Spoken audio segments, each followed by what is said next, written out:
Prabowo banyak berubah ya. Jadi sedikit banyak saya melihat ada semacam gaya Pak Jokowi perlahan mulai melekat ya. Jadi ini kita lihat Pak Prabowo era baru lah ya, dengan gaya yang beda semacam The itu. New Prabowo The New Prabowo. Jadi ketika merespon semacam pujian, semacam apresiasi, beliau tidak merespon langsung tapi malah fokus ke hal-hal yang belum dia selesaikan. Dan menurut saya itu ya bagus ya, walaupun memang di saat yang sama kita akan melihat bahwa orang seperti beliau ataupun presiden yang lain pasti akan memperhatikan betul hasil survei itu.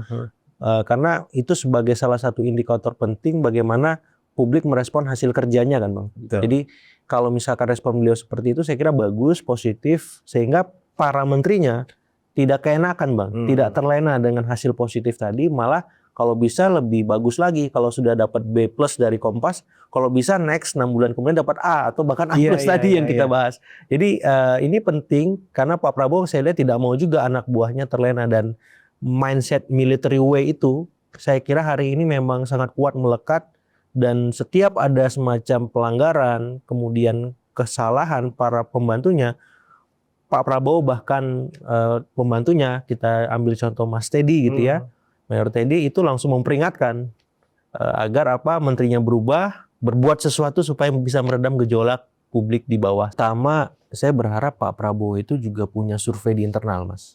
Survei di internal. Jadi kalau dulu di istana atau di Gerindra maksudnya? Di istana. Jadi kalau di zaman Pak SBY itu ada UKP 4. Oh, KP 4. Kalau zaman Pak Jokowi ada KSP. Nah, jadi itu semacam survei semacam litbang Kompas lah, yang mengevaluasi seluruh menteri, wakil menteri, kepala badan wakilnya dan seterusnya, bagaimana kinerjanya. Dan itu dirilis ke publik. Menurut saya itu sebuah gebrakan luar biasa kalau Pak Prabowo fair dengan kinerja para pembantunya. Ini loh tim saya. Nah, selama ini survei itu hanya ada di internal kabinet ataupun istana ya. Disampaikan satu persatu. Karena biar jelas ketika Pak Prabowo mengambil keputusan misalkan reshuffle atau ada keputusan-keputusan lain termasuk soal kebijakan yang ditempuh oleh menteri terkait semacam itu. Jadi kalau survei itu dipublish sebagaimana litbang Kompas itu kan menarik, Mas.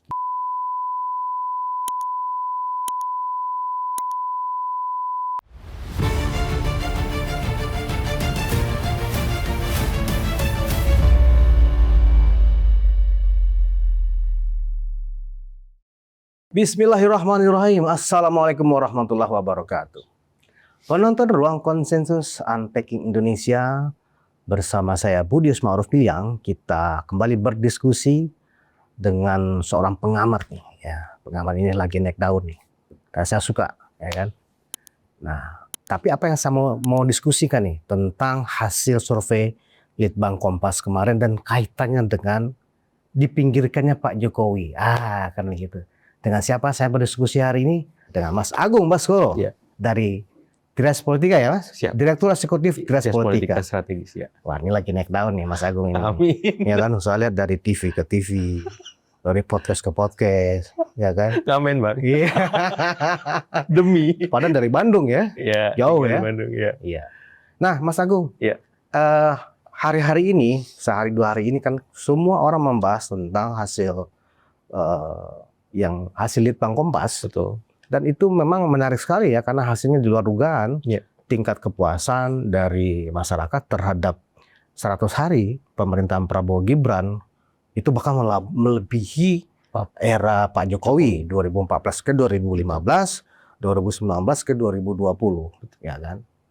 Nah, padahal nggak gitu-gitu juga sih rasanya gitu loh. Nah, pandangan Mas Agung dari hasil Litbang Kompas itu apakah benar mencerminkan situasi yang real? Iya.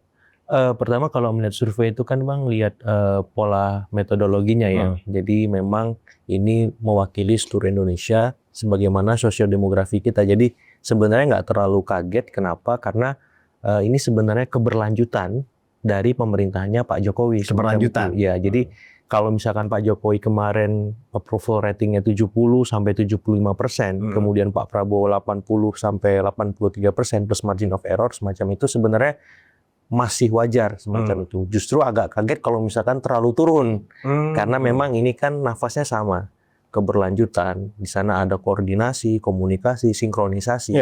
bahkan sebelum pemerintahan Pak Prabowo bergulir. Jadi menurut saya nggak ada masalah karena metodenya tadi kuantitatif kan Bang. Nah beda halnya kalau kualitatif. Dalam artian kalau respondennya itu misalkan para opinion makers yang memang secara pendidikan cukup tinggi.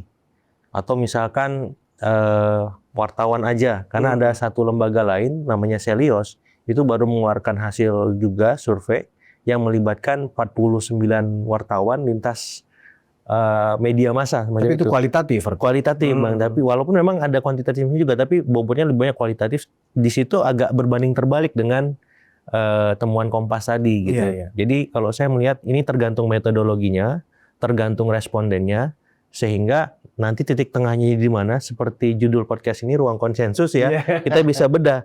Oh ternyata Pak Prabowo nilainya sekian. Nah kalau dirapotkan itu kan menurut kita kuliah dulu 80 sampai 83% itu nilainya B Bang. B ya? Ya baik ya, bagus lah. Tapi bisa juga ngomong karena A itu milik Allah Subhanahu Wa Taala kan sempurna. Kalau manusia B. Penilaian itu kan ada A+. A plus kan ya, gitu. Betul. Kalau di rasa nggak ada tuh plus-plusan. Iya, ini mungkin A, B B, plus. C, D udah. Betul. Atau E udah nggak lulus Gitu. sudah. Jadi 100 hari dapat B atau B plus menurut saya on the track gitu. Nggak ada masalah. Tapi memang kalau metodenya kualitatif, ada beberapa nama-nama menteri yang perlu dalam tanda petik diperingatkan gitu karena ada yang sudah kena kartu kuning kalau kita main bola Bang. Jadi kemarin sempat offside, misalkan kita sebut ada Pak Pigai misalkan, ada Pak Budi Ari soal kemarin kasus judol misalkan, ada kemudian Kemenristek Dikti yang lagi viral kemarin, ada problem sama Menteri Transmigrasi ASN-nya, iya surat menyurat gitu. Nah jadi beberapa menteri tadi menurut saya perlu dikasih kartu kuning, tapi belum wajib untuk di reshuffle karena kan baru 100 hari. Tapi kalau sudah 6 bulan, 1 tahun masih juga seperti itu. Nah, maksud saya harus sudah mulai Pak Prabowo melakukan perombakan karena jangan sampai pembantunya menjadi beban bagi pemerintahan semacam itu. Nah, yang kedua cara melihat survei Kompas ini juga penting agar apa? Pemerintah ini terus bekerja lebih optimal. Kenapa? Karena memang ekspektasi publik terhadap pemerintahan Pak Prabowo ini kan tinggi. Apalagi beberapa program populisnya itu sudah mulai dirasakan. Ambil contoh makan bergizi gratis Bang. Walaupun memang ada banyak catatan di sana, tapi saya kira apresiasi itu perlu kita sampaikan. Kenapa? Sehingga publik bisa melihat diferensiasinya. Walaupun ini keberlanjutan, tapi kalau di Pak Jokowi itu kan nafasnya infrastruktur Bang. Nah kalau Pak Prabowo ini saya lihat lebih ke non fisik ya Bang. Bagaimana SDM, penguatan kualitas SDM itu bisa terjadi lewat program makan bergizi gratis, dan legacy itu, branding semacam itu penting bagi presiden manapun sehingga publik tahu, oh kita punya presiden yang baru, beda dibanding sebelumnya, dan manfaatnya juga nggak jauh-jauh amat gitu. Itu yang saya kira bisa dirasionalisasi bahwa approval ratingnya Pak Prabowo memang dalam kategori baik ya, cukup bagus gitu, dan bagaimana ini bisa dipertahankan di 6 bulan berikutnya, 1 tahun berikutnya dan seterusnya. Karena apa? Karena kalau enggak bahaya juga Bang. Bahayanya gimana? Karena ini kan MK baru menghapus presidential threshold Bang. Iya. Sudah ada lawan-lawan potensial yang membidik.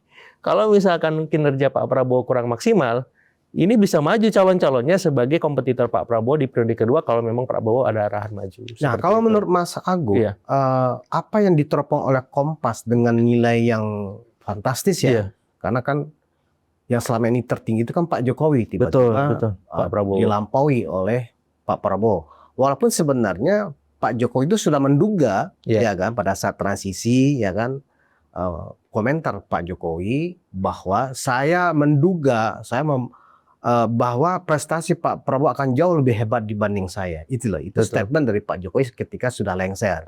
Artinya apa? Tanda-tandanya sudah nampak. Nah, maksud saya, apakah hasil Kompas itu, hasil teropongan Kompas lewat surveinya ini, itu hasil yang real kalau menurut teropongannya Mas Agus juga? Iya, kalau misalkan kita lihat lagi-lagi metodologinya sebenarnya sesuai dengan sosiodemografi kita Bang. Dan Kompas memang selama ini bisa kita percayalah sebagai salah satu lembaga yang kredibel.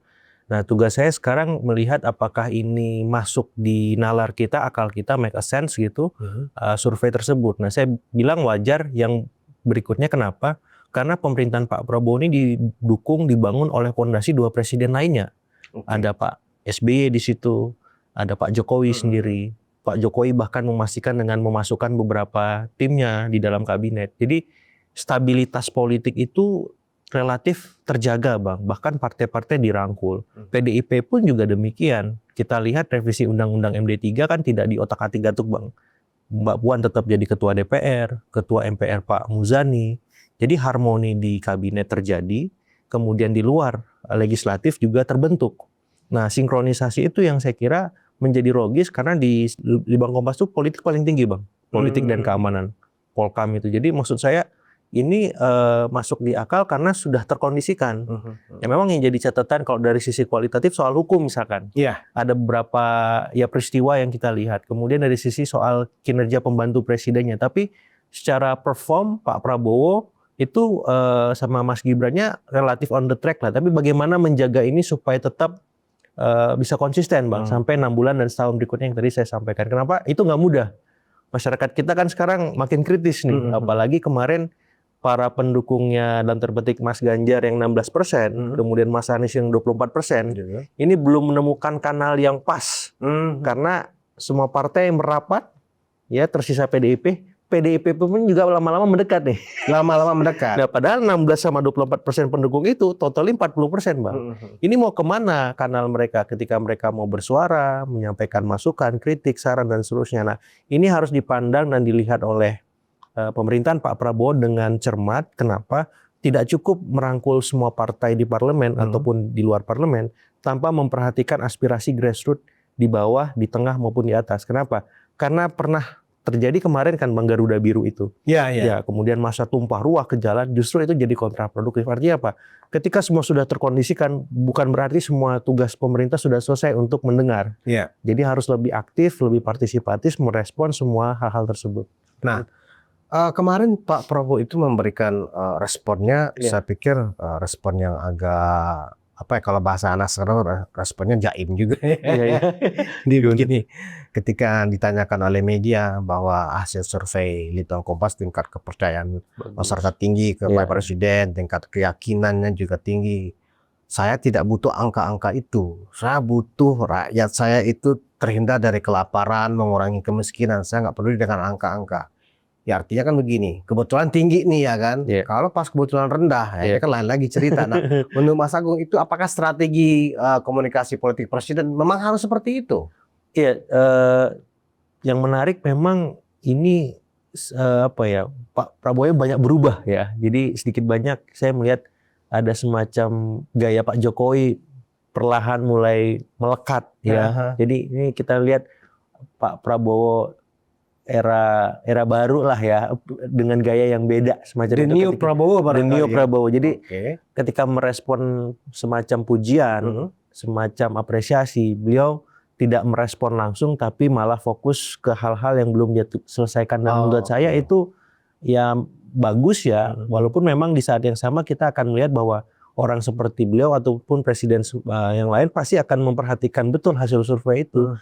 Karena itu sebagai salah satu indikator penting bagaimana publik merespon hasil kerjanya kan, Bang. Jadi kalau misalkan respon beliau seperti itu saya kira bagus, positif, sehingga para menterinya tidak keenakan, Bang. Tidak terlena dengan hasil positif tadi, malah kalau bisa lebih bagus lagi. Kalau sudah dapat B+ dari Kompas, kalau bisa next 6 bulan kemudian dapat A atau bahkan A+ tadi yang kita bahas. Jadi ini penting karena Pak Prabowo saya lihat tidak mau juga anak buahnya terlena, dan mindset military way itu saya kira hari ini memang sangat kuat melekat, dan setiap ada semacam pelanggaran kemudian kesalahan para pembantunya, Pak Prabowo bahkan pembantunya, kita ambil contoh Mas Teddy gitu ya, Mayor Teddy itu langsung memperingatkan agar menterinya berbuat sesuatu supaya bisa meredam gejolak publik di bawah seperti itu. Ya, jadi Pak Prabowo memberdayakan posisi seorang mayor lebih dari bintang 4 sekarang.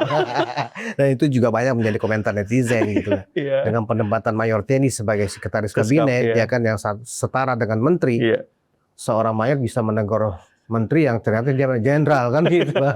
Itulah kehebatan Pak Prabowo sekarang ini ya. Nah, Mas Agung, kalau kita melihat tingginya tingkat kepuasan dan keyakinan publik pada pemerintah, khususnya kepada Presiden Prabowo, itu kan sebenarnya nggak lepas dari beliau kan mewarisi kepemimpinannya Pak Jokowi.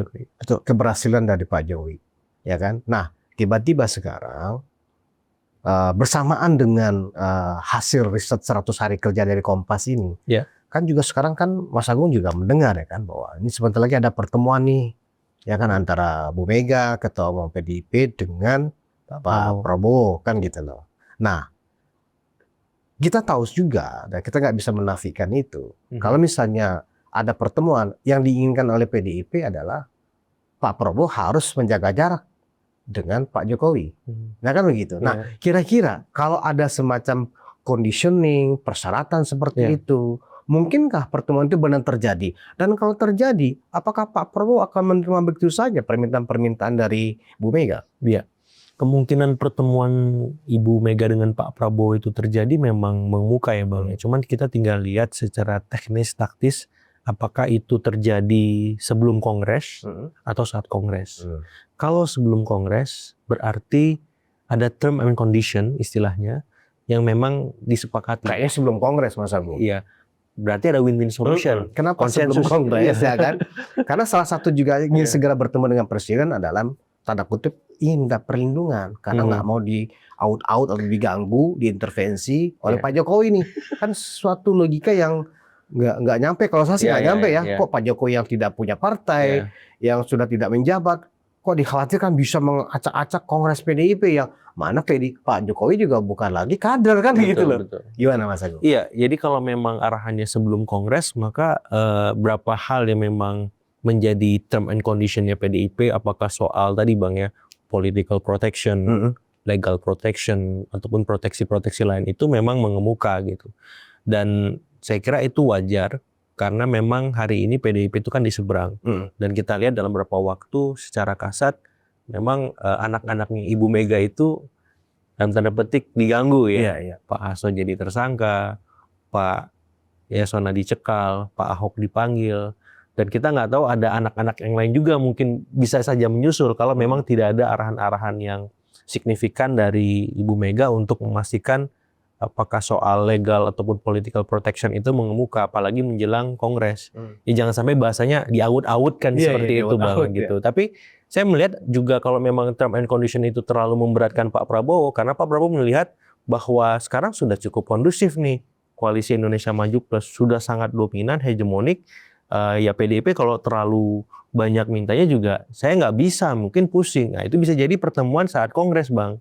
Artinya hanya sebatas simbolik, formalistik gitu. Karena memang sekedar menghadiri ya kan? Sekedar menghadiri, sekedar ya beliau ingin merangkul semua ex presiden, semua partai semacam itu supaya komunikasinya tetap terbuka walaupun tidak intensif dan intim. Tetapi kalau memang terjadi sebelum Kongres, saya melihat nasi gorengnya dan menu-menu yang lain makin banyak, artinya makin intim Bang. Gitu. Bisa jadi soal political protection, legal protection yang berapa teman-teman jubir PDIP menyampaikan itu bukan karakter ibu, tapi menurut saya ini bukan bicara ibu lagi, ini bicara PDIP-nya gitu Bang. Dan dalam logika politik yang selama ini saya pahami, nggak mungkinlah pertemuan Pak Prabowo Bu Mega tanpa ada sesuatu, tanpa membawa aspirasi apapun baik dari salah satu atau kedua belah pihak gitu. Mestilah ada yang dibahas dan hal-hal yang dibahas itu ya pasti hal-hal yang sangat urgent. Karena pertemuannya sendiri kan nggak mudah. Masa iya sekedar ketemu, apa kabar Bang? Apa kabar Bu? Sehat? Makan apa? Kan nggak mungkin hanya gitu kan Bang. Pasti ada lah ya sesuatu yang lebih strategis, lebih besar, lebih futuristik yang mereka bahas. Dan soal-soal itu saya kira menjadi relevan ketika yang dibahas gimana nih relasi kita. Misalkan PDIP sama Gerindra, PDIP dengan Kim Plus, kemudian kader-kader PDIP yang dalam tanda petik mendapat masalah. Apakah memang ada ruang bagi PDIP dalam tanda petik diperlakukan minimal secara moderat lah, tidak terpojok dan dipojokkan terus kan seperti itu Bang. Nah, kalau misalnya pertemuan itu terjadi sebelum Kongres, sebelum April ya, Betul. sebelum April 2025 ini, ya kan, yang membuat penilaian masyarakat itu positif kepada presiden saat ini, ya seperti yang diteropong oleh Kompas kan karena ada stabilitas politik, Betul. ya kan? Itu kan jantungnya di situ, gitu. Nah, ketika kemudian terjadi pertemuan dan kemudian Pak Prabowo melakukan perubahan after itu, ya kan? Bisa jadi 3 bulan berikutnya ada survei lagi, bisa jadi itu akan merosot karena pasti ada goncangan politik, gitu loh. Nah, menurut Mas Agung gimana? Kalau situasinya seperti sekarang, kemudian ini berubah, dan itu hanya mungkin bisa terjadi perubahan yang sangat drastis, Bang, ketika memang ada istilahnya aksi reaksi politik dari Pak Jokowinya, Bang. Misalkan bergabung dengan partai tertentu. Ya. Kemudian dalam tanda petik anak-anaknya Ibu Mega itu memang terus mendapat problem, dan bukan hanya nama-nama tadi, tapi ada nama-nama baru lain gitu. Nah, ini pasti akan menimbulkan riak-riak di pemerintahnya Pak Prabowo, dan di titik itu memang Pak Prabowo perannya sebagai, saya lihat sebagai wasit sih, Bang, bukan pemain lagi. Karena beliau ingin memastikan komunikasi dengan Ibu Mega, Pak Jokowi, Pak SBY itu sama, setimbang, tidak berat ke salah satu. Dan itu yang sedang saya lihat dikondisikan gitu, perlahan tapi pasti. Ya, beliau harus memang berkomunikasi dengan semua presiden ini. Karena ini bukan hanya kebutuhan beliau, tapi kebutuhan kita sebagai rakyat yang menuntut Indonesia lebih baik, dan harapannya masukan dari banyak presiden itu bisa diterima oleh Pak Prabowo. Kalau hanya bisa salah satu, ya repot kan. Karena kan Pak Prabowo ini memang ceritanya selesai dengan semua presiden ini bagus semua, Bang. Tapi kalau presiden tertentu kan banyak yang unfinished story, Bang. Ya. Ibu Mega dengan Pak Jokowi, Ibu Mega dengan Pak SBY gitu kan, nggak selesai cerita itu. Tapi Ibu Mega dengan Pak Prabowo kan ada masalah. Pak Prabowo dengan Pak Jokowi bagus banget. Pak SBY lebih bagus. Ya, artinya ini semua harus dirangkum oleh Pak Prabowo supaya beliau bisa mendapat insentif positif untuk membangun Indonesia. Terlepas insentif lain adalah relasi beliau bagus semua dengan semua presiden ini. Seperti itu. Jadi kalau misal ada goncangan, kemudian dievaluasi oleh survei manapun termasuk Kompas, goncangan itu hanya bisa mengemuka di luar pemerintahnya Pak Prabowo lewat ex presiden ini, lewat partai-partai yang mereka punya, atau memang dari publik, Bang. Kalau ada kebijakan-kebijakan yang tidak populis, seperti halnya PPN 12% kemarin tiba-tiba mengemuka, atau soal dalam waktu dekat ada omnibus politik yang mau dibahas Komisi 2 soal revisi ulang undang-undang paket penyelenggaraan politik kita, pemilu kita, semacam itu ya. Jadi yang bisa membuat hasil survei itu merosot ya salah duanya kebijakan dari pemerintah sih, Bang. Dan paling kelihatan itu soal ekonomi. Karena hari ini itu yang menjadi concern masyarakat kita kan, Bang, soal daya beli yang turun, soal pengangguran, lapangan kerja, kemiskinan gitu. Itu gimana, termasuk soal pemberantasan korupsi. Pemberantasan korupsi hukum, betul. Karena yang kita dengar minggu lalu itu konon katanya ketika Hasto tidak ditahan, iya, Bang, itu sudah ada deal politik antara PDIP dengan pemerintah. Kan ya orang kan boleh-boleh aja namanya zaman orang bebas bicara, ya kan. Betul. Bahkan ada framing ya kan. Wah, sudah ada deal politik nih. Bahkan Hasto mengajukan pra peradilan. Kan itu haknya memang dia sebagai tersangka. Bahkan lagi ya kan, wah pasti menang pra peradilan sudah deal. Itu kan ngeri itu loh. Iya. Nah, manakala itu ternyata terbukti, ya kan, rumors bahwa Hasto akan menang pra peradilan. Rumors itu kan sudah kencang nih. Iya. Dan ternyata Februari nanti terbukti. Iya. Mungkinkah tingkat kepuasan publik kepada pemerintah, kepada Presiden Prabowo masih akan se-strong seperti sekarang gitu loh, Mas Agung. Itu kan artinya begini, wah ternyata Pak Prabowo nggak strong-strong amat, ternyata lemas juga ketika diajak berunding bernegosiasi dengan PDIP. Iya.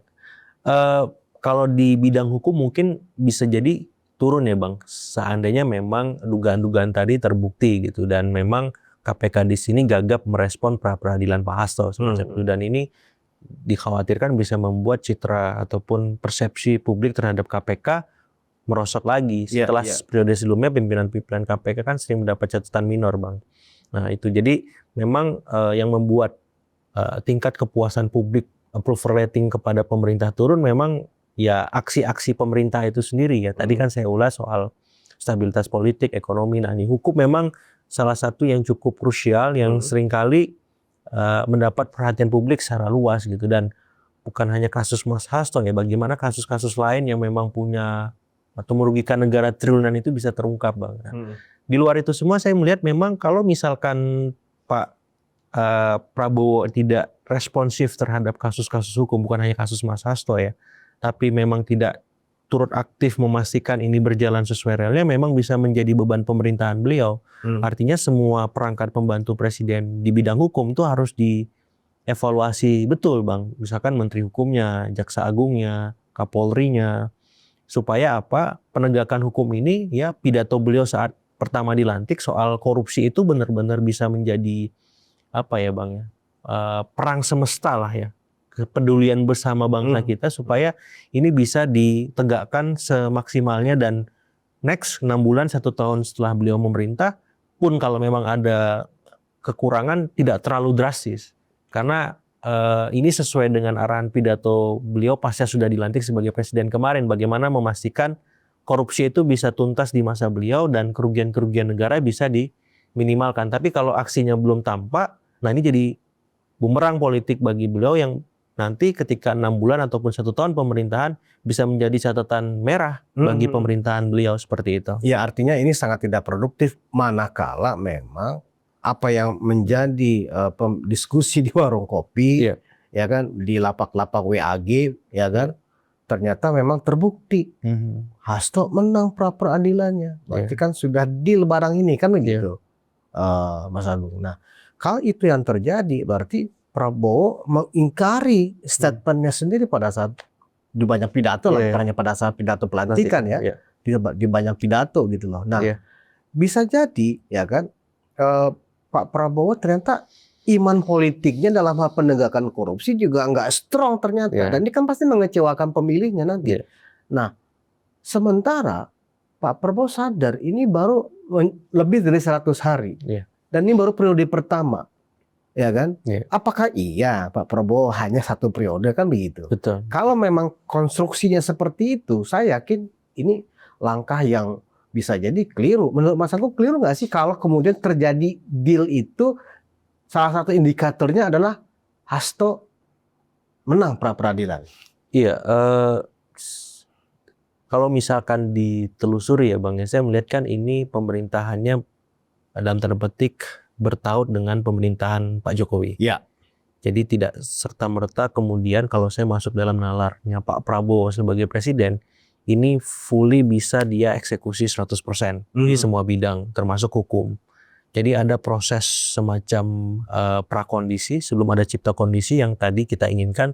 Penegakan hukum ini memang tanpa tebang pilih, benar-benar pure profesional, proporsional semacam itu.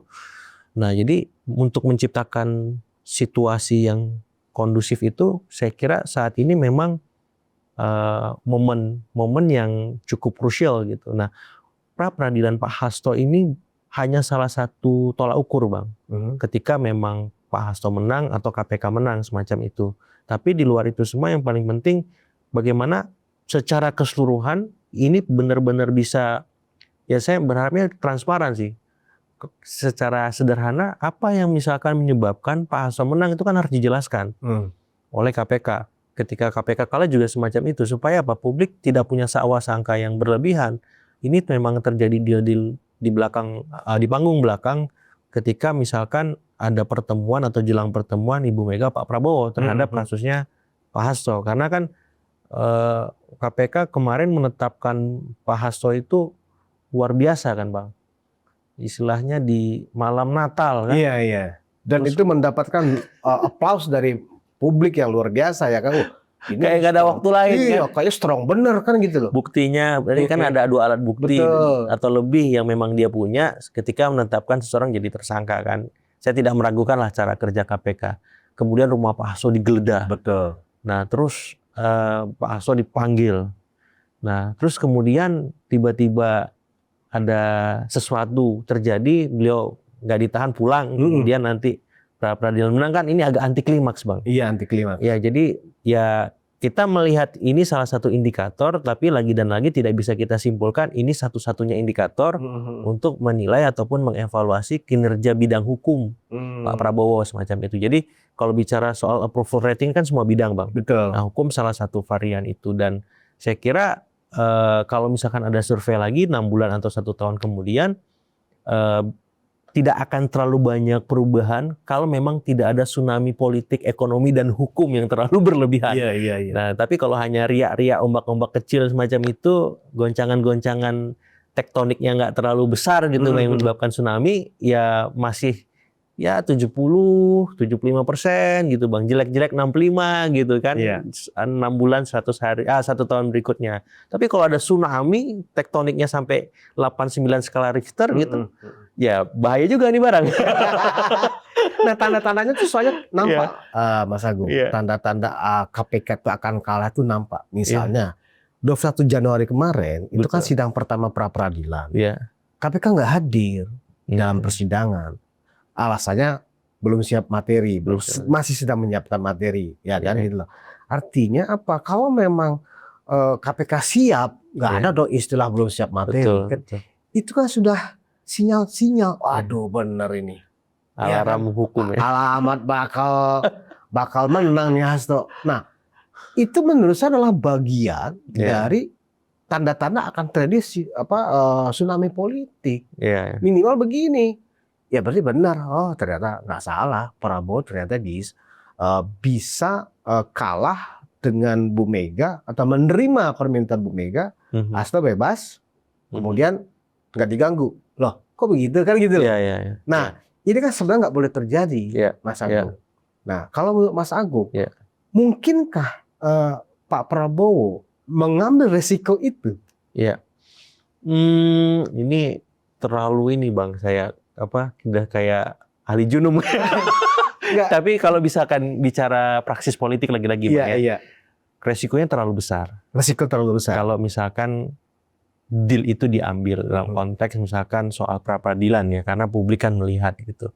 Kalau memang mau fair ya ini sebenarnya dalam tanda petik PDIP kan pengennya cuma transparansi dari penegakan hukum kepada siapapun kader yang bermasalah kan Bang. Sebenarnya Pak Prabowo perannya di situ memastikan ini rule of the game-nya sesuai dengan koridor semacam itu. Tapi kalau sampai cawe-cawe, saya kira memang saya nggak tahu ya. Itu kayaknya saya nggak lihat ada karakter Pak Prabowo semacam itu. Cawe-cawe di hukum, cawe-cawe di politik, ngurusin partai orang semacam itu. Saya nggak ngeliat itu selama ini. Tapi kan kadang-kala semuanya berubah Bang, dinamis kan dalam politik kita, termasuk soal deal-deal di belakang panggung. Kan ada kata sakti di dalam politik itu kan, politik itu dinamis. Sehingga seolah-olah perubahan-perubahan yang nggak masuk akal kan bagian dari politik kan dinamis. Kan itu kata-kata apa ya? Kata-kata jimatnya politik ya kan? Karena memang susah untuk tidak mengatakan tidak, tapi juga kita nggak bisa mengatakan iya Bang. Karena kan ini kadang kan ruang remang-remang yang kadang hanya bisa dilihat seperti abang kan, kacamatanya tajam gitu kan, matanya 4 seperti itu. Jadi kalau saya memang melihat segala kemungkinan bisa saja mengemuka. Ketika soal dalam terpetik pra-peradilan itu disepakati, bahkan yang saya lihat sekilas kemarin Jawa Tengah kan narik Bang di MK gugatannya semacam itu. Bahkan itu juga dianggap bagian dari negosiasi. Nah itu kan anomali-anomali lain yang kemarin kayaknya ngotot banget. Kok tiba-tiba ditarik anti klimaks lagi. Jadi kalau semakin anti klimaksnya banyak dalam politik kita, nah di situ saya tanda tanya besar Bang, question mark. Ini kenapa ya?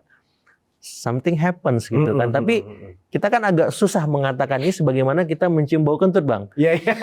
Ada baunya, tapi ini dari mana kan? Kira-kira begitu. Nah, jadi ya kalau sederhananya kalau ada banyak anomali ketika nanti di pra-peradilan ataupun di kasus-kasus lain yang melibatkan kader PDIP yang sebelumnya sangat terang gitu ya. Nah, saya kira memang patut diduga itu memang ada deal-dealan di sana dan ya kita fair-fair aja gimana caranya supaya ini tidak terulang lagi ke depan. Nah, saya kira Pak Prabowo harus melihat itu supaya ya aspirasi publik ya, kemudian harapan publik terhadap bidang hukum, terhadap masalah-masalah korupsi yang hari ini masih menjamur itu bisa tertuntaskan, walaupun memang harus ada permulaan semacam ini Bang, walaupun ini tidak mengenakan, tapi kadang memang seorang presiden kepala negara harus Bang, yang mengambil satu hal untuk mencapai hal yang lebih besar, kadang-kadang begitu. Nah, tapi jangan sampai pula ini menjadi semacam sebuah rutinitas atau kebiasaan, karena kalau ini terus berulang, tercampur politik dan hukum, hukum politik berkelindan, sampai kapanpun demokrasi kita nggak akan pernah berkualitas Bang. Nah gitu. Masuk ke situ Mas Agung. Ya. Kita tahu bahwa Pak Prabowo ini adalah seorang militer ya. Betul. Kan sekarang sudah jenderal bintang 4 ya kan. Nah, orang kan selalu mengasosiasikan pasti leadership-nya sangat strong, sangat kuat kan gitu. Tetapi ternyata nggak kuat-kuat juga. Terlihat dari dukungan pemerintah ini di parlemen kan sangat kuat, di atas 80% loh. Betul. Ya kan, dari sisi koalisinya ya kan? Betul. Koalisi gemuk ini. Tetapi Pak Prabowo masih berharap kalau perlu seluruh fraksi yang ada di parlemen itu mendukung pemerintah. Artinya nggak siap juga ada oposisi. Ya. Itu kan mencerminkan Pak Prabowo ini nggak strong juga ternyata. Ya. Nah kalau kemudian ternyata demi merangkul semuanya, bahkan tawaran dari PDIP pun juga mau diambil ya kan. Ya. Berarti terlihat Pak Prabowo juga nggak siap berdemokrasi kalau semuanya dirangkul, ya mana check and balancesnya. Kebetulan PDIP memang sudah punya garis sendiri, wapresnya adalah Gibran, yang notabene Gibran adalah anaknya Presiden Jokowi, yang mereka sekarang masih belum bersepaham, ya kan? Ini kan nggak mesti juga harus didamaikan, karena kan memang sebenarnya udah beda prinsip, beda dalam sikap, karakter dan seterusnya. Menurut Mas Agung, ke depan sebaiknya Pak Prabowo melihatkan justru kepemimpinan politik yang lebih kuat barangkali.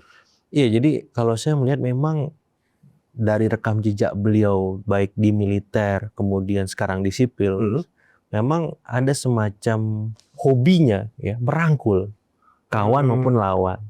Terus ketika membuat sebuah organisasi itu kepengurusan memang besar. Dia melihat ada gaya organisasional, gaya kepemimpinan beliau yang memang sudah pakem seperti itu. Tapi bukan berarti memang pengawasan ya Mas.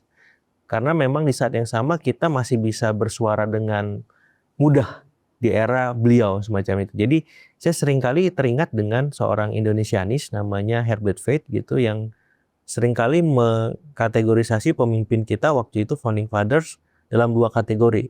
Ada solidarity makers, itu Soekarno. Nah, duetnya Pak Hatta itu seorang administratur.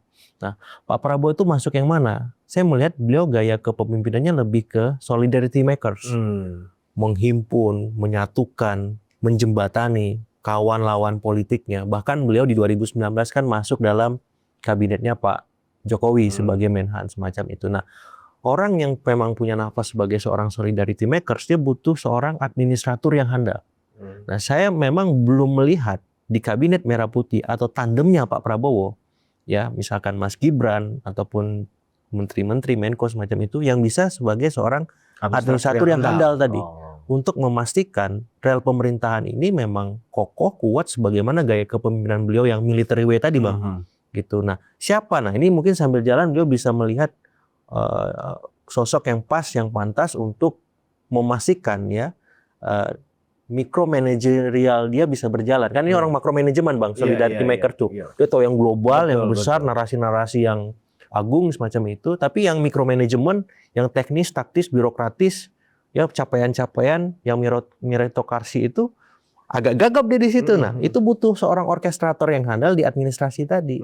Nah, sehingga apa? Pemerintahan yang solid, check and balances yang kuat itu bisa berjalan. Artinya nggak perlulah semua dirangkul, tapi bagaimana kemudian semua yang dirangkul itu tetap memainkan peran-peran strategisnya. Biarkan PDIP misalkan pakai bahasa narasi mitra strategis ya kan? Mitra kritis. Kalau bahasa Demokrat di masa Pak SBY ketika Pak Jokowi memimpin, partai penyeimbang, gitu, di tengah, tidak di dalam, tidak di luar gitu kan.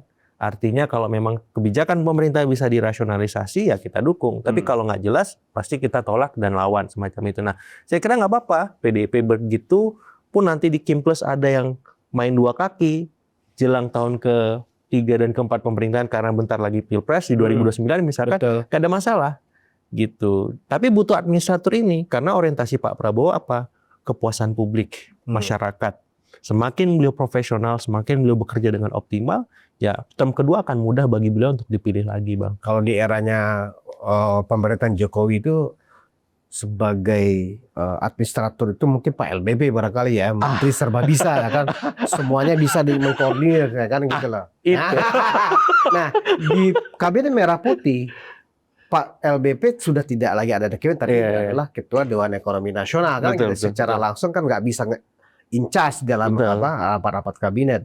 Nah, mungkin itu yang sedang dicari Pak Prabowo juga barangkali, sehingga fungsi-fungsi Pak Prabowo sebagai solidarity maker itu tadi, ya kan, nggak bisa jalan karena harus ngurusin juga yang administrasinya kan gitu. Betul. Nah, sekarang kita masuk ke agak lebih dalam lagi nih, Mas Agung.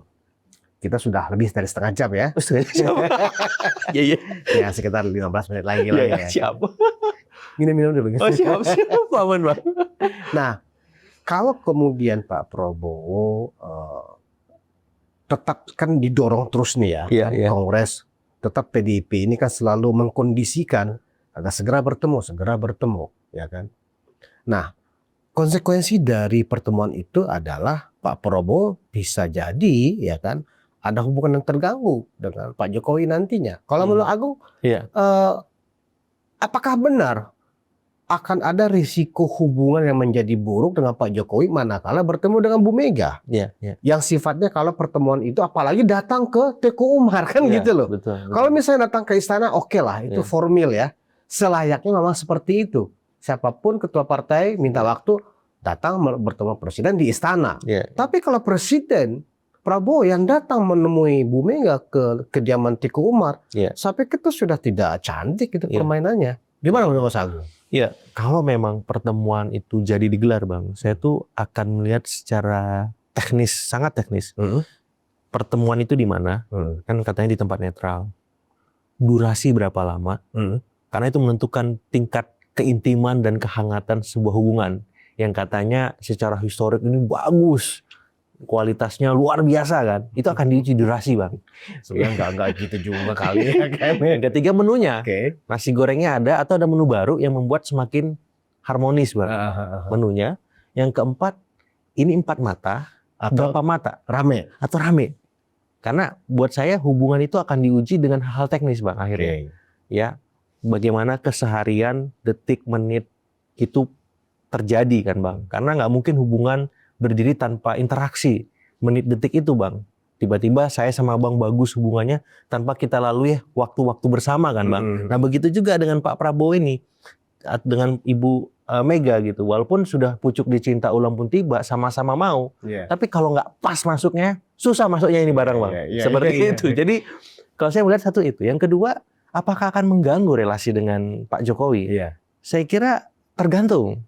Apakah setelah pertemuan nanti semuanya sudah normal lagi ya antara Pak Prabowo dengan Ibu Mega, sehingga Pak Prabowo akan dengan mudah ketemu Ibu Mega sebagaimana dia bertemu dengan Pak Jokowi, Pak SBY, bisa ketemu di Solo, bisa ketemu di kondangan, bisa ketemu di istana, dimanapun nggak ada masalah. Tapi kalau misalkan masih terbatas, harus pakai orang penghubung, harus ini, harus deal itu, agak berat kayaknya. Ya justru sama Pak Prabowo dengan Pak SBY akan makin intim. Tapi dengan Ibu Mega terbatas. Nah, jadi tergantung Ibu Mega nih akhirnya. Apakah setelah bertemu dengan Pak Prabowo, Ibu Mega mudah diakses oleh Pak Prabowo? Kalau mudah, akhirnya sama, Bang. Tercipta balancing of power. Keseimbangan politik yang memang tadi saya bahas, Pak Prabowo memang butuh semua presiden untuk berkomunikasi. Tapi kalau memang dari Ibu Meganya agak susah, kemudian banyak hal yang harus disepakati, kayaknya lebih asik dengan yang satunya, bestie yang lain kan. Apakah dengan Pak Jokowi, Pak SBY? Karena nggak banyak term and condition yang harus disepakati kan, seperti itu. Jadi semuanya tergantung Ibu Mega dan bagaimana respon Pak Prabowo. Kalau Pak Jokowi kan lebih saya lihat fleksibel ya, Bang. Beliau dalam tanda petik ya masih punya banyak tanggungan politik karena anaknya wapres yang sulung, yang bungsu ketum partai, menantu gubernur, ada berapa menteri di kabinet, ada berapa kepala daerah yang kemarin di endorse menang juga, 80-an gitu, semacam itu. Jadi beliau punya tanggungan, tapi tanggungan ini justru bukan menjadi beban beliau, tapi justru menjadi pengungkit yang dalam satu momen bisa membuat beliau tetap berada di orbit strategis kekuasaan. Dan bagi Pak Prabowo, Pak Jokowi, Pak SBY, Ibu Mega itu sama pentingnya, Bang.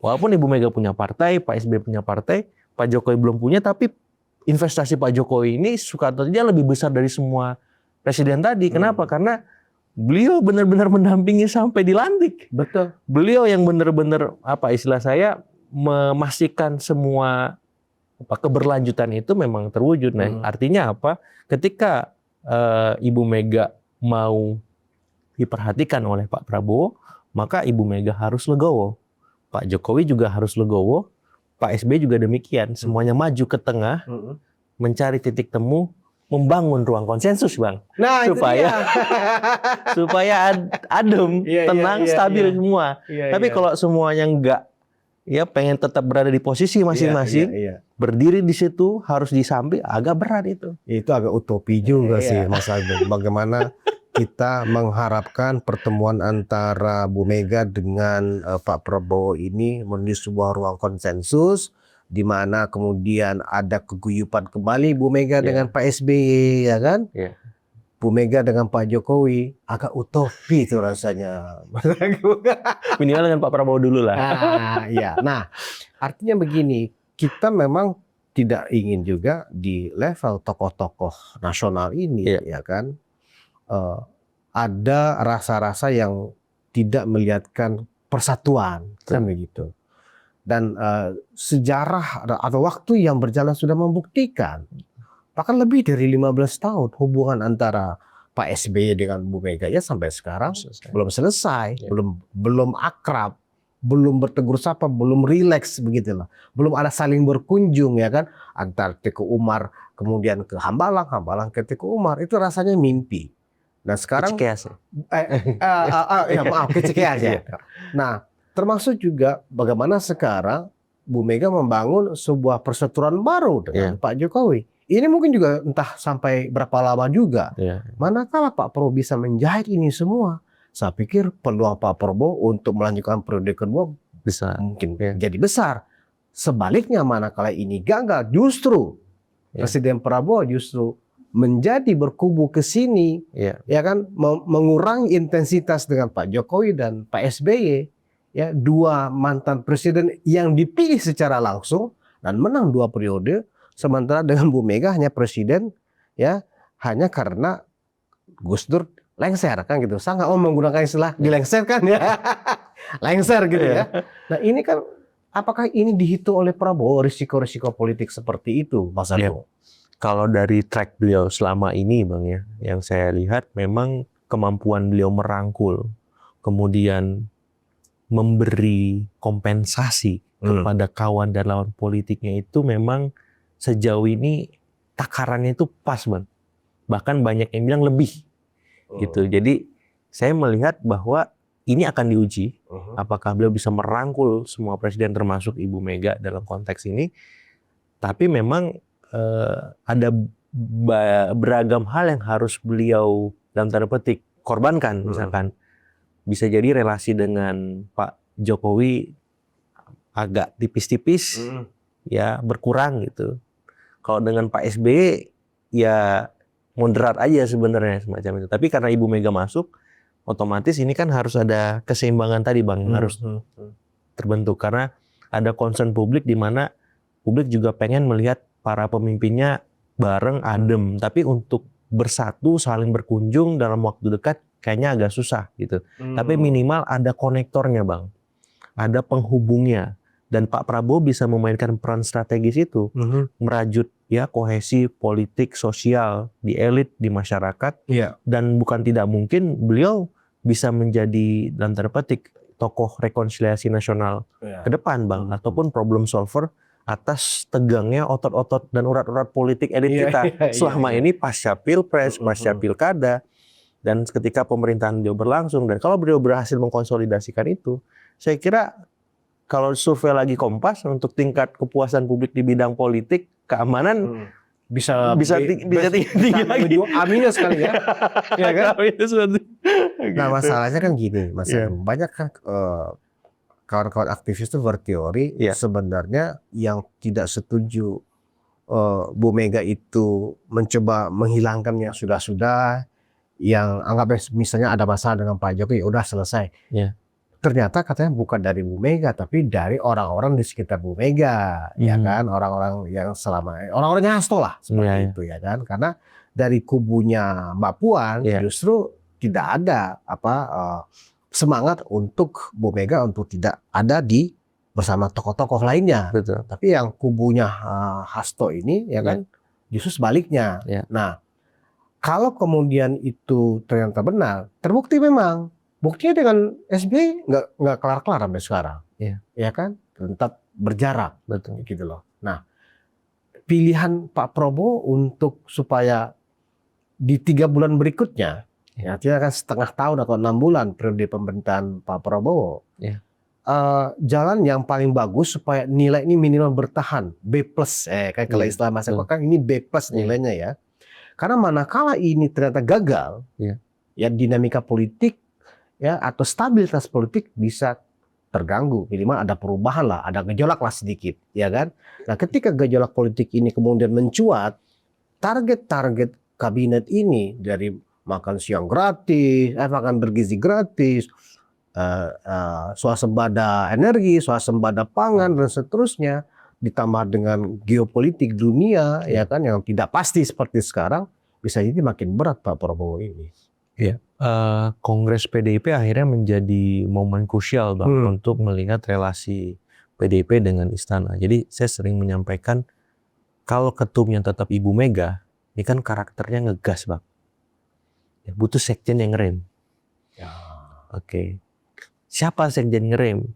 Ya banyak lah. Kalau tadi Abang ngomong dinamika faksi di internal PDIP, ada faksi Mbak Puan, faksi Pak Hasto, dan faksi yang lain mungkin, maka otomatis harus bisa cari faksi yang memang selama ini ngerem. Misalkan ambil contoh faksi Mbak Puan. Karena Ibu Meganya ngegas. Jadi kalau partai ini ngegas semua, nabrak ini barang kan, repot Pak Prabowo. Jadi benar-benar banteng beneran ya, nabrak sana sini. Nah ya kalau kan? saya kan sekedar memberi masukan Iya, gitu. Ya idealnya sekjennya yang ngerem. Minimal yang bisa mengatur pola komunikasi dengan istana itu agar sinergis, ya konstruktif lah. Nggak perlu kita bilang harus konstruktif itu ya objektif saja. Kalau benar, salah. Terus masukannya apa kasih gitu kan. Mitra strategis kan kayak gitu Bang. Nah jadi sekjennya ini siapa itu akan menentukan bagaimana wajah PDIP di hadapan pemerintahan Pak Prabowo gitu. Nah kalau sekjennya bisa merangkul itu, jadi saya teringat tuh sosok kayak Pak Pram, Pak Cul, Ahmad Basara, Pak Utut, atau siapa lagi lah gitu. Ya memang bisa merajut ini. Betul. Karena kalau misalkan terlalu tegang juga kan nggak bagus. Iya. Akhirnya tumpah ruah ke jalan juga nggak sehat kan Bang. Karena segala sesuatunya bisa dibahas. Bisa dicari konsensusnya lagi-lagi kan. Titik temunya, kemudian win-win solutionnya semacam itu. Dan dalam konteks PDIP kita tahu kan mereka punya pengalaman panjang. Pernah beroposisi, biasa berkoalisi. Dan formulasi yang pas ketika berhadapan dengan Pak Prabowo dengan mitra strategis itu saya kira menarik. Dan kita tinggal lihat bagaimana operasionalisasinya saat dihadapkan dengan beragam kebijakan-kebijakan strategis ataupun populis Pak Prabowo seperti itu. Oke, Mas Agung, kita sudah mau 1 jam. Siap. Dari bagaimana kita berdiskusi tentang terobosan Kompas terhadap kinerja pemerintah 3 bulan, kemudian bagaimana ini supaya sustainable selama 3 bulan ke depan lagi, kalau setahun ke depan ya kan. Kita sudah mendiskusikan banyak variabel-variabel yang memang harus dihitung secara masak oleh Presiden Prabowo. Nggak boleh gegabah, baik dalam menerima kunjungan atau pertemuan dengan Bu Mega. Jangan sampai kemudian susu itu kalau tumpah kan nggak bisa diiniin lagi, nggak bisa diminum lagi. Ya kan begitu. Nah, jangan sampai pertemuan dengan Bu Mega kemudian berimplikasi dengan merusak hubungan yang sudah sangat bagus terjalin dengan Pak Jokowi khususnya dan Pak SBY juga kan begitu. Nah, termasuk juga Pak Prabowo juga harus menghindari sedapat mungkin dalam hal intervensi hukum gitu. Walaupun KPK ada di tubuh eksekutif, tapi kan KPK tetap independen mestinya. Betul. Closing statement tentang ini, Mas Agung? Iya, pertama saya berharap Pak Prabowo itu juga punya survei di internal, Mas. Survei di internal. Jadi kalau dulu di istana atau di Gerindra maksudnya? Di istana. Jadi kalau di zaman Pak SBY itu ada UKP 4. Oh, UKP 4. Kalau zaman Pak Jokowi ada KSP. Nah, jadi itu semacam survei semacam litbang Kompas lah yang mengevaluasi seluruh menteri, wakil menteri, kepala badan wakilnya dan seterusnya bagaimana kinerjanya. Dan itu dirilis ke publik. Menurut saya itu sebuah gebrakan luar biasa kalau Pak Prabowo fair dengan kinerja para pembantunya. Ini loh tim saya. Nah selama ini survei itu hanya ada di internal kabinet ataupun istana ya. Disampaikan satu persatu. Karena biar jelas ketika Pak Prabowo mengambil keputusan misalkan reshuffle. atau ada keputusan-keputusan lain, termasuk soal kebijakan yang ditempuh oleh menteri terkait semacam itu. Jadi kalau survei itu dipublish sebagaimana Litbang Kompas itu kan menarik, Mas. Iya. Publik akhirnya melihat secara objektif pemerintahan Pak Prabowo ini wow juga ya, ada bedanya gitu. Nah yang kedua, untuk hal yang politik saya kira Pak Prabowo pasti tahu lah, saya nggak akan mungkin mengajari ikan berenang karena beliau paling fasih merajut komunikasi, kohesi sosial di elit khususnya agar hubungan semuanya itu bagus. Nah, beliau bisa dikenal sebagai pemersatu. Kalau misalkan Pak Jokowi dikenal katakanlah sebagai bapak infrastruktur, Pak Prabowo bisa dikenal bapak pemersatu bangsa. Kenapa? Dia bisa menjahit ya konflik-konflik politik, konflik-konflik sosial yang ada di masyarakat, yang ada di elit dengan baik. Dan akhirnya semuanya bisa duduk bersama, ataupun minimal beliau bisa berkomunikasi dan mendudukkan persoalan itu secara bersama-sama dengan elit-elit yang bertikai tadi. Dan saya kira yang sederhana bisa dilakukan Pak Prabowo ya kunjungan-kunjungan ke rumah, makan nasi goreng, nasi uduk, ataupun nasi-nasi yang lain, supaya apa? Bangsa kita makin guyup, Pak Prabowo membangun apapun jadi enak. Yang ketiga, ya sebagaimana pidato Pak Prabowo, setelah bidang politik bagus, kemudian bidang pendidikan mungkin menyusul, kesehatan. Nah, saya kira perlu soal bidang ekonomi dan hukum, Bang. Yang tadi kita bahas bersama-sama bagaimana mencari solusi supaya kesejahteraan masyarakat meningkat, korupsi kita makin turun, sampai pada satu momen ini bukan masalah lagi di masa Pak Prabowo bahwa korupsi memang selesai, bisa diberantas dengan maksimal. Seperti itu, Bang. Baik. Terima kasih, Sama-sama. Mas Agung. Ya. Dan kita sudah memberikan semacam insight kepada penonton, kepada audiens, kepada publik. Ternyata memang tingkat kepuasan yang bagus yang diraih oleh pemerintahan Presiden Prabowo ini akan bisa menjadi lebih baik ke depannya, atau justru sebaliknya. Betul. Bisa jadi merosot kalau Pak Prabowo salah langkah. Betul. Ya kan? Terima kasih, Mas Agung. Sama-sama, Mas.